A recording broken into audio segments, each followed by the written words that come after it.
So you said that Indian government should form a national Sanskriti commission to study what is happening in the West on Indology in the world. And then you also mentioned that the Indian government bodies are already compromised and they have infiltrators. So if we have a commission which does a study, then how do we ensure that the report which comes out is unbiased? So obviously, yeah, it's a fantastic question. It's a great challenge because obviously the infiltrators will want to get into the committee also. Yeah, that is the first thing they'll do. Like the US has this US Commission on International Religious Freedom. Okay, and I've always written a lot of criticism. The only guy who's just written in my book, Breaking India, I really expose these guys. I've been to their events, whose job is working for the US Congress, official government body. It gives a report to the US Congress and the president every year on the state of religious freedom in every country in the world, except the United States. Exactly. It's a very strange thing. They don't have a single Hindu there.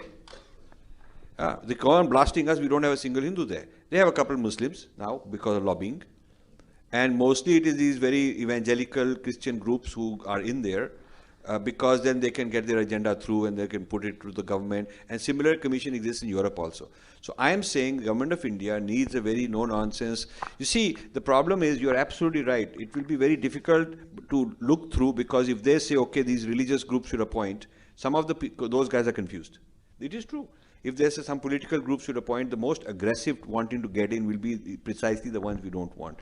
So you have to look very carefully. I would say, if a person has not stood up against the opposing side, very publicly written and exposed very detailed, then there's some question whether he has the background. So if the work to be done is this kind of book, more of this kind of critique, then those people have to be people who've done it before, who have the experience to do it before, who have the courage to do it before. Not some guy who just got a lot of opinions and thinks he knows, but he's never published it. So that's got to be an intellectual body of people with a publishing record of our wavelength. Individual.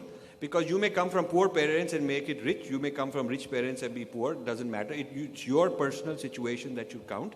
And then we'll get rid of the caste system if we were to do that. Secondly, the Akhand Bharat, I'm against that Akhand Bharat idea.